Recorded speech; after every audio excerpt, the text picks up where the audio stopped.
Hello friends, welcome to SK knowledge hub, जहां हम पढ़ते हैं जीएस के इंपॉर्टेंट सब्जेक्ट्स के बारे में। और हमारी सीरीज़ चल रही है फिज़िकल ज्योग्राफी की।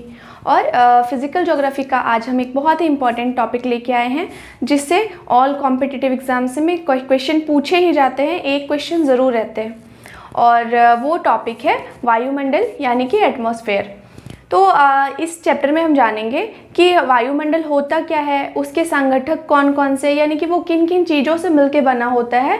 और उसके बाद पढ़ेंगे वायुमंडल को कितने लेयर्स में डिवाइड किया, यानी कि कितने परतों में विभक्त किया गया है, उन सारी चीज़ों के बारे में जानेंगे। तो आइए हम इस चैप्टर के बारे में जानते हैं। सबसे पहले वायुमंडल एटमॉस्फेयर होता क्या है। तो पृथ्वी के सतह को चारों ओर से घेरे हुए रहता है, यानी कि गैसीय आवरण जो है, जो पृथ्वी की सतह को चारों तरफ से घेरे रहता है, उसको हम वायुमंडल कहते हैं। तो जिस तरीके से उसको डिफाइन किया गया है कि पृथ्वी को चारों ओर से घेरे हुए वायु का विस्तृत फैलाव, तो उसे ही क्या कहते हैं, वायुमंडल। आगे जानेंगे कि वायुमंडल के संगठक कौन कौन से हैं, यानी कि वो किन किन चीज़ों से मिलके बना। अगर पृथ्वी का सतह जो है वो गैसों से घिरे हुए है, विभिन्न गैसें, धूल कण और फिर जलवाष्प है, तो इन सब चीज़ों से घेरे हुए है पृथ्वी को वायुमंडल। और ये सब चीज़ें कितनी कितनी मात्रा में पाई जाती है, उसके बारे में हम जानेंगे। तो सबसे ज़्यादा जो है वायुमंडल में नाइट्रोजन पाई जाती है। नाइट्रोजन का जो परसेंटेज है वो 78.08% है। वहीं ऑक्सीजन का जो परसेंटेज है 20.95% है, यानी कि अप्रॉक्स 21% है। ऑर्गन जो है 0.93%, उसके अलावा कार्बन डाइऑक्साइड 0.03%, और बाकी जो है वो अन्य गैसें, बाकी जो अन्य गैसें वो इसी बाकी जितने बचे खुचे उसमें अन्य गैसें हैं। उसके अलावा और क्या, धूल कण भी वायुमंडल में पाए जाते हैं और जलवाष्प। तो बोल सकते हैं कि वायुमंडल किनका सम्मिश्रण है। वायुमंडल विभिन्न गैसें, धूल कण और जलवाष्प का सम्मिश्रण है, यानी कि इन सारी चीज़ों से मिलके बना होता है, जहाँ पे सबसे ज़्यादा मात्रा में क्या पाई जाती है, नाइट्रोजन, उसके बाद ऑक्सीजन, उसके बाद ऑर्गन, और बाकी जो गैसें हैं फिर बाकी पाई जाती हैं। तो देखते हैं आगे वायुमंडल की स्टडी को क्या कहते हैं। तो वायुमंडल की स्टडी को 2 पार्ट्स में डिवाइड किया गया है। ऐसे तो जनरली हम जानते हैं कि वायुमंडल यानी कि वायुमंडल के अध्ययन को कहते हैं मेटेरियोलॉजी, जिसमें मेटेरियोलॉजी में ही हम मौसम संबंधी जानकारियों को प्राप्त करते हैं, यानी कि जो निचली परत होती है उसमें हम मेटेरियोलॉजी के बारे में पढ़ते हैं। वहीं पूछा जाए कि वायुमंडल के ऊपरी परत के अध्ययन को, तो ये बहुत ज़्यादा डेप्थ में इतना नहीं पूछता है। जनरली अगर वायुमंडल का स्टडी पूछ लिया जाए तो मेटेरियोलॉजी, अगर पूछा जाए कि वायुमंडल के ऊपरी परत के अध्ययन को क्या कहते हैं, तो ऊपरी परत के अध्ययन को कहते हैं एरोलॉजी। निचली परत इसलिए कहा जाता है, मेटेरियोलॉजी में हम मौसम संबंधी जानकारी प्राप्त करते हैं। तो हम जब लेयर पढ़ेंगे तो हम जानेंगे कि मौसम संबंधी घटनाएं वायुमंडल के केवल एक ही परत में होती है। तो देखते हैं कि कौन कौन सी परतें पाई जाती है वायुमंडल में और उनकी क्या क्या विशेषताएं हैं, उनकी क्या क्या खासियत है। स्पेशली जो हमारे क्वेश्चंस पूछे जाते हैं वो वायुमंडल के परतों में जो विशेषताएं पाई जाती है, जो खासियत है, वही सब के बारे में पूछे जाते हैं क्वेश्चंस। तो हमने देखा कि पृथ्वी की सतह को जो गैसीय आवरण जो घेरे रहता है, तो उसी को क्या कहते हैं, वायुमंडल। वायुमंडल किन किन चीज़ों से मिलके बना है, तो वायुमंडल विभिन्न गैसों, धूल कण और जलवाष्प का क्या है, सम्मिश्रण है। वायुमंडल में कौन कौन सी गैसें सबसे ज़्यादा मात्रा में पाई जाती है, तो सबसे ज़्यादा मात्रा में नाइट्रोजन पाई जाती है, फिर ऑक्सीजन, फिर ऑर्गन, और बाकी गैसें जो जितनी बची खुची है उतनी मात्रा में पाई जाती है। उसके अलावा वायुमंडल में धूल कण और जलवाष्प की भी मात्रा होती है। अब देखेंगे कि वायुमंडल के स्टडी को मेटेरियोलॉजी कहते हैं। वहीं अगर पूछा जाएगी कि ऊपरी परत के स्टडी को, तो एरोलॉजी। वायुमंडल के परतों को ऊंचाई के आधार पर, उसकी विशेषताओं के आधार पर मुख्यतः 5 भागों में, 5 परत में बांटा गया है। और वो 5 परत कौन कौन से हैं, ट्रोपोस्फेयर यानी कि क्षोभ मंडल, स्ट्रेटोस्फेयर यानी कि समताप मंडल, मेसोस्फेयर यानी कि मध्य मंडल, और थर्मोस्फेयर यानी कि तापमंडल, इसे हम आयनोस्फेयर या आयन मंडल भी कहते हैं। और सबसे जो ऊपरी परत है वो है बहिर्मंडल यानी कि एक्सोस्फेयर। ठीक है, तो मुख्यतः कितने भागों में वायुमंडल की परतों को बांटा गया है, 5 परतों में। तो ऊंचाई और उसकी जो कुछ कुछ विशेषताएं हैं उनके आधार पे 5 परतों में बांटा गया है। अब जो सबसे वायुमंडल, ये हमारा पृथ्वी का सतह है। तो पृथ्वी के सतह से सबसे पहला क्वेश्चन कि सबसे निचला जो परत है वो कौन सा है, तो क्षोभ मंडल यानी कि ट्रोपोस्फेयर। और इसकी ऊंचाई कितनी है, तो इसकी ऊंचाई वेरी करती है, चेंज है मतलब दोनों जगह। ये जो ध्रुवों पर इसकी ऊंचाई 8 किलोमीटर है, पृथ्वी में जो ध्रुव जो है, तो ध्रुवों पर अगर इसकी ऊंचाई देखा जाए तो 8 किलोमीटर है। वहीं अगर देखा जाए विषुवत रेखा से इसकी ऊंचाई तो 18 किलोमीटर। ठीक है। अब सबसे पहली चीज़ कि हम जानते हैं कि पर्वत पे क्या होता है, तापमान कम होता है। तो आखिर क्यों पर्वतों पे तापमान कम होता है, तो हम एक नॉर्मल सी बात है कि हाइट बढ़ती है ऊंचाई बढ़ने के कारण। तो हम जानते हैं कि ऊंचाई बढ़ने के कारण तापमान क्या होता है, कम होता है। तो जो क्षोभ मंडल में हम जैसे जैसे 165 मीटर की ऊंचाई पर जाएंगे तो 1 डिग्री सेल्सियस तापमान क्या होगा, कम हो जाएगा।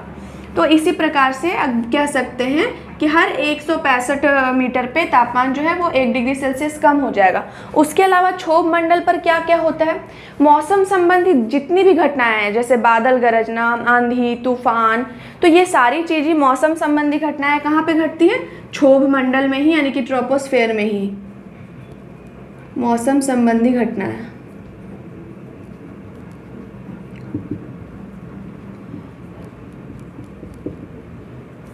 जो ग्रीन हाउस इफेक्ट जो होता है, ग्रीन हरित प्रभाव,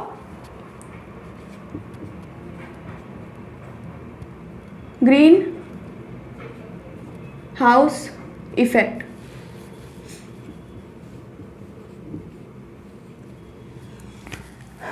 तो गृह हरित प्रभाव, ग्रीन हाउस इफेक्ट संबंधी घटना भी यहीं पे होती है। अब ग्रीन हाउस इफेक्ट क्या है, तो हम जानते हैं वायुमंडल में जो है विभिन्न गैसों की परतें हैं। तो मुख्यतः इसके लिए कौन कौन सी चीज़ें रिस्पॉन्सिबल है, कार्बन डाइऑक्साइड, मीथेन और जलवाष्प। तो ये क्या करते हैं, एक मोटा परत बनाती है हमारे वायुमंडल में, ट्रोपोस्फेयर में एक मोटा परत बनाती है। तो क्या होता है, सूर्य की जो किरणें आ रही हैं तो कुछ किरणें तो यहीं से क्या हो जाती है, परावर्तित हो जाती हैं, और यूवी रे जो अल्ट्रावायलेट रे को ओजोन लेयर खींच लेता है।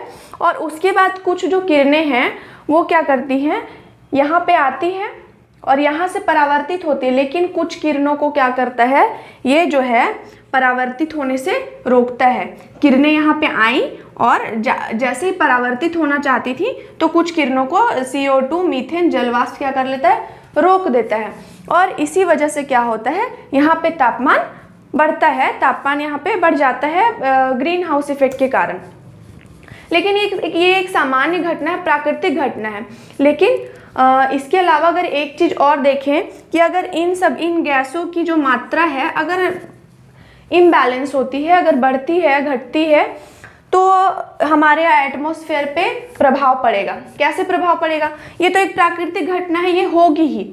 लेकिन अगर देखते हैं जिस तरीके से हम व्हीकल्स यूज़ कर रहे हैं, गाड़ियाँ यूज़ कर रहे हैं या फिर पटाखे, तो बहुत सारे ऐसे चीज़ें हम लोग जलाते हैं, ऐसे चीज़ें यूज़ करते हैं रोज़मर्रा की ज़िंदगी में, जिससे क्या होता है, CO2 क्या हो जाता है, बढ़ जाता है। अब CO2 बढ़ेगा तो क्या करेगा, CO2 क्या करेगा, ज़्यादा मात्रा में सूर्य की किरणों को अवशोषित करेगा, और ज़्यादा मात्रा में सूर्य की किरणों को अवशोषित करेगा।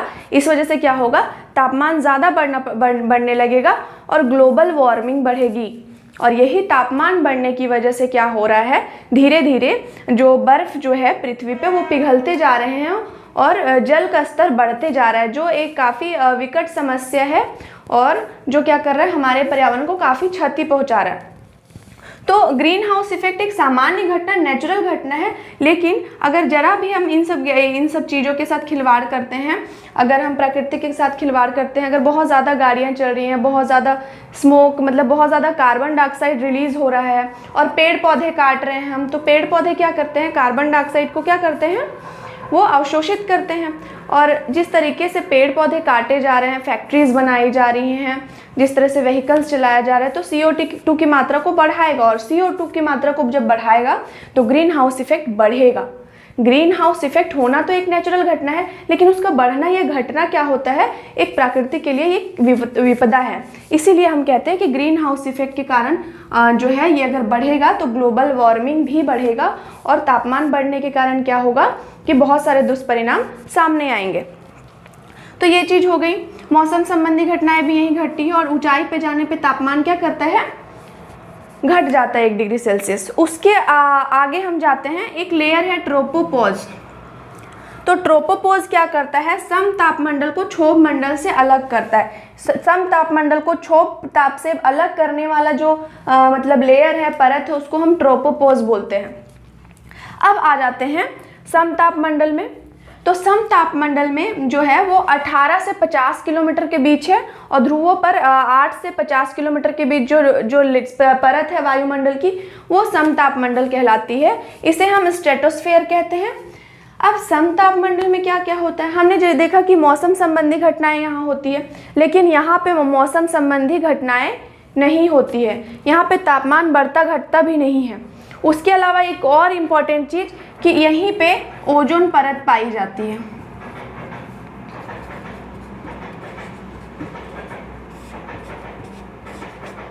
ओजोन परत पाई जाती है। 15 से 35 किलोमीटर की ऊंचाई के बीच ओजोन लेयर होती है। अब ओजोन लेयर का क्या काम है, ओजोन लेयर जो है वो O3 होता है।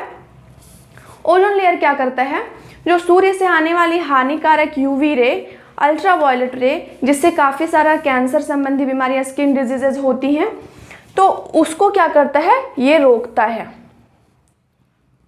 और ये जो है यहाँ पे आने नहीं देता। तो इसलिए ओजोन परत जो है काफ़ी ज़्यादा इम्पॉर्टेंट है। इसका बहुत बड़ा कंट्रीब्यूशन है यूवी रे को नहीं आने देने में। लेकिन अब क्या हो रहा है, CFC गैसें जो है क्लोरोफ्लोरोकार्बन के कारण और भी कुछ गैसेस हैं, उसके बहुत ज़्यादा उपयोग के कारण इनका जो है क्षरण हो रहा है, ओजोन लेयर का क्षरण हो रहा है। जो क्या करिए, जो फिर अगर इनका क्षरण हो जाता है तो यूवी रे कहाँ आएगी, हमारे पृथ्वी की सतह पे आएगी, जिससे काफ़ी ज़्यादा स्किन डिजीजेस और भी काफ़ी ज़्यादा प्रॉब्लम्स क्रिएट होंगे। तो इसी वजह से ओजोन क्षरण को रोकने के लिए क्या हुआ, कुछ प्रोटोकॉल किए गए, कुछ समझौता किए गए कि ओजोन क्षरण कम अगर नहीं होता है, अगर ओजोन लेयर बार बार धीरे धीरे इनका क्षरण होते जाता है, तो यूवी रे बहुत ज़्यादा मात्रा में पृथ्वी पर आएगी और पृथ्वी पर आएगी तो काफ़ी ज़्यादा दुष्परिणाम होंगे। तो इस चीज़ को रोकने के लिए, ओजोन परत के क्षरण को रोकने के लिए, CFC को रोकने के लिए और जागरूकता फैलाने के लिए क्या किया जाता है, मॉन्ट्रियल प्रोटोकॉल हुआ।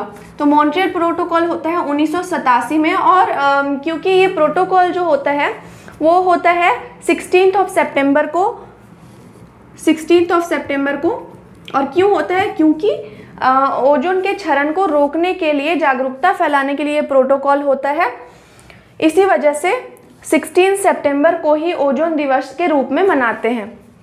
उसके अलावा इसमें कुछ जो है संशोधन किए गए और किगाली समझौता के रूप में उभर के आया। तो किगाली समझौता भी ओजोन क्षरण यानी कि ओजोन से संबंधित है, ओजोन क्षरण को रोकने से संबंधित। इसी वजह से ये भी काफ़ी ज़्यादा इंपॉर्टेंट है। ये 2016 में आया। तो क्वेश्चन पूछे जाएंगे कि किगाली समझौता किससे रिलेटेड है, तो ओजोन क्षरण को रोकने से संबंधित। तो इस तरीके के क्वेश्चन आते हैं।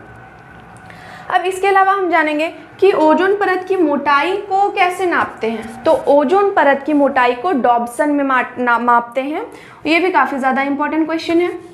तो इस तरीके से ओजोन से ही 4 या 5 क्वेश्चन बन जाते हैं कि ओजोन लेयर कहाँ पे पाया जाता है, तो समतापमंडल में। उसके बाद दूसरी चीज़ है कि ओजोन दिवस कब मनाते हैं, 16 सितंबर में। क्यों मनाते हैं, क्योंकि ओजोन के क्षरण को रोकने के लिए एक समझौता हुआ, मॉन्ट्रियल प्रोटोकॉल हुआ 1987 में, 16 सितंबर को हुआ। इसी वजह से इस दिन को ओजोन दिवस के रूप में मनाते हैं। तीसरी चीज़ की ओजोन परत को के क्षरण के लिए सबसे उत्तरदायी कौन सी गैस है, तो क्लोरोफ्लोरोकार्बन। ओजोन परत की मोटाई को किस में नापते हैं, तो डॉप्सन में मापते हैं। उसके अलावा क्योंकि यहाँ पे समतापमंडल में जो है मौसम संबंधी घटनाएं नहीं होती हैं, तो जो जितने भी हेलीकॉप्टर, एरोप्लेन, जो भी जेट जो है, वो एयर जेट जो है वो यहीं पे ये किए जाते हैं।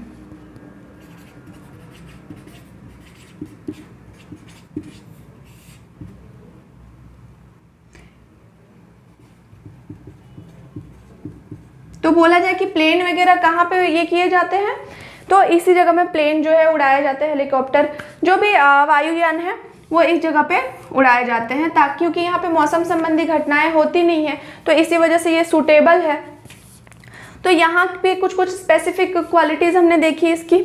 उसके अलावा आते हैं कि समतापमंडल के बाद जो लेयर है वो है मध्यमंडल यानी कि मेसोस्फेयर, और मेसोस्फेयर है 50 किलोमीटर से 80 किलोमीटर के बीच में मेसोस्फेयर स्थित है यानी कि मध्यमंडल स्थित है। यहाँ पे अचानक क्या होता है, तापमान गिर जाता है और यहाँ पे सबसे वायुमंडल का सबसे न्यूनतम तापमान में ये पहुँच जाता है -100 डिग्री सेल्सियस यहाँ पे तापमान हो जाता है।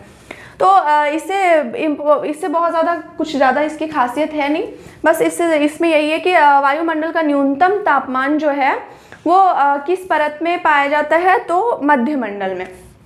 ठीक है, उसके बाद हम आते हैं आगे कि 80 से 640 किलोमीटर के बीच जो है वो थर्मोस्फेयर यानी कि तापमंडल पाया जाता है। अब इसे तापमंडल क्यों कहते हैं, इसे आयन मंडल भी कहते हैं और तापमंडल भी।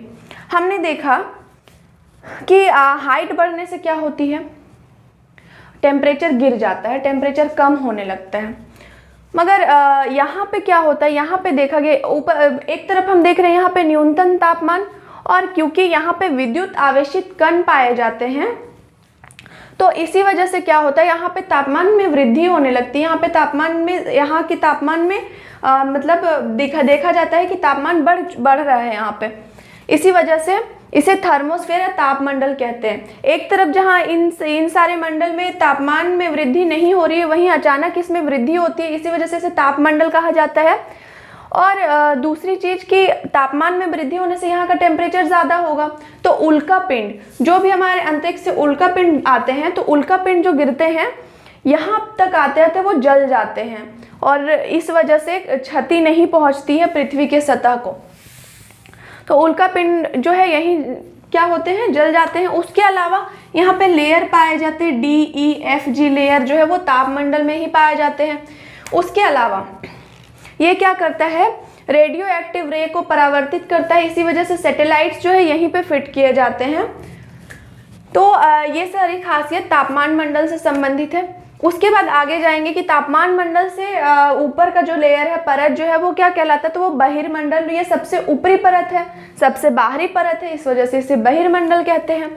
और बहिर्मंडल जो है वो 640 से 1000 किलोमीटर तक है, और उसके बाद 1000 किलोमीटर के बाद क्या होता है, वायुमंडल विरल होने लगता है। धीरे धीरे वायुमंडल जो है खत्म होने लगता है, वहाँ से फिर अंतरिक्ष की शुरुआत हो जाती है। तो बहिर्मंडल की खासियत क्या है कि यहाँ पे नाइट्रोजन, ऑक्सीजन, हीलियम, हाइड्रोजन के अलग अलग लेयर पाए जाते हैं। अच्छा, इससे संबंधित भी एक क्वेश्चन है, सममंडल और विषममंडल। तो हम देखेंगे पृथ्वी की सतह है, तो पृथ्वी की सतह में एक लेयर में विभिन्न गैसों का मिश्रण, विभिन्न गैसें पाई जाती है।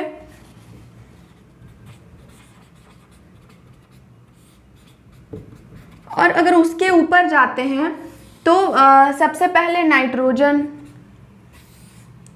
ऑक्सीजन, उसके बाद हीलियम, उसके बाद हाइड्रोजन। तो इस तरीके से विभिन्न गैसों के अलग अलग लेयर पाए जाते हैं जो कि बहिर्मंडल में पाए जाते हैं।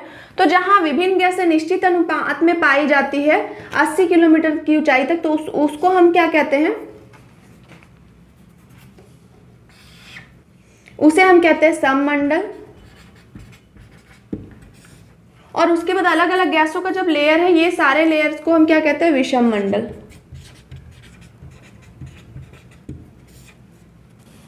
तो जब विभिन्न गैसें जो है पृथ्वी के सतह पर एक निश्चित अनुपात में पाई जाती है, उस क्षेत्र को कहते हैं, उस क्षेत्र को कहते हैं सममंडल। वहीं उसके आगे अगर देखते हैं तो अलग अलग गैसों के लेयर्स पाए जाते हैं, जैसे नाइट्रोजन के, फिर ऑक्सीजन के, फिर हीलियम के, फिर हाइड्रोजन का। तो इसे क्या कहते हैं, इसे विषममंडल और इसे सममंडल। और 1000 किलोमीटर के बाद धीरे धीरे अंतरिक्ष की शुरुआत होने लगती है। तो इस प्रकार से हमने देखा वायुमंडल के बारे में। और वायुमंडल मुख्यतः 5 भागों में, 5 परतों में विभक्त है, हमने देखा। सबसे पहली जो परत है वो क्षोभ मंडल है, ट्रोपोस्फेयर है, वो 8 से 18 किलोमीटर तक की ऊंचाई पे पाई जाती है। 8 किलोमीटर ध्रुवों पर उसकी ऊंचाई है, वहीं 18 किलोमीटर भूमध्य रेखा यानी कि विषुवत रेखा पर।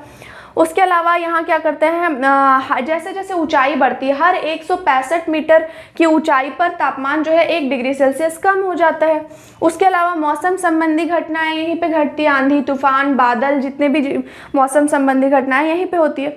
फिर ग्रीन हाउस इफेक्ट, क्या होता है कि सूर्य की किरणें जब आती हैं तो इन स्पेशली जो है कार्बन डाइऑक्साइड, मीथेन, जल वाष्प का एक मोटा लेयर होता है, वो क्या करता है कि कुछ किरणें तो परावर्तित हो जाती हैं, लौट जाती है, लेकिन कुछ किरणों को ये अवशोषित कर लेता है, और अवशोषित कर लेने की वजह से क्या होता है, यहाँ पे तापमान जो है बढ़ता है। तो अगर ग्रीन हाउस इफेक्ट जो है वो एक नेचुरली हो रहा है तो वो तब तक के लिए ठीक है, लेकिन जहाँ ही इन गैसों में इनबैलेंस हो जाएगा, ये अगर बढ़ जाती हैं, बढ़ती या घटती हैं, तो इसके दुष्परिणाम देखने को मिलेंगे। अगर CO2 और मीथेन की मात्रा काफ़ी ज़्यादा बढ़ जाती है इस क्षेत्र में, तो क्या होगा, तापमान बढ़ने लगेगा और ग्लोबल वार्मिंग की समस्या उत्पन्न होगी। उसके अलावा 8 से 18 से 50 किलोमीटर तक के बीच के मंडल को क्या कहते हैं, समतापमंडल। समतापमंडल और क्षोभ मंडल को अलग करने वाली जो लेयर है उसे हम ट्रोपोपॉज कहते हैं। समतापमंडल में ही ओजोन पाया जाता है, ओजोन लेयर पाया जाता है। वो क्या करता है, सूर्य से आने वाली हानिकारक UV रे को, अल्ट्रावायलेट रे को क्या करता है, रोकता है।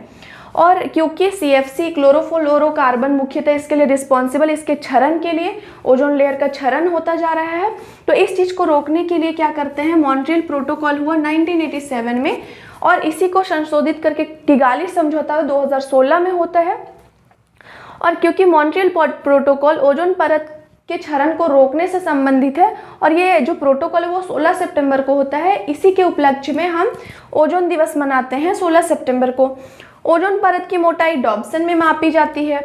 उसके अलावा 50 से 80 के बीच मध्यमंडल, मेसोस्फेयर में क्या करता है, अचानक एकाएक हम देखते हैं तापमान जो है -100 डिग्री सेल्सियस तक पहुंच जाता है, बहुत कम हो जाता है। मध्यमंडल के ऊपर 80 से 640 के बीच देखते हैं तो तापमंडल को आयन मंडल भी कहते हैं। यहाँ पे विद्युत आवेशित कण पाए जाते हैं, यहाँ पे तापमान हमें बढ़ा हुआ दिखाई देता है। और जो है उल्का पिंड क्या करते हैं, यही इसी मंडल में आके जल जाते हैं क्योंकि तापमान ज़्यादा है यहाँ पे। उसके बाद यहीं पे DEFG लेयर्स पाए जाते हैं। 640 किलोमीटर के ऊपर का लेयर बहिर्मंडल कहलाता है। यहाँ पे विभिन्न गैसों के लेयर हैं, नाइट्रोजन, ऑक्सीजन, हीलियम, हाइड्रोजन इत्यादि। तो इस प्रकार से हमने जो है आज वायुमंडल के बारे में एक होलफुल स्टडी किया, और जो है कल हम एक नया चैप्टर लेके आएंगे। आज के लिए इतना ही, धन्यवाद।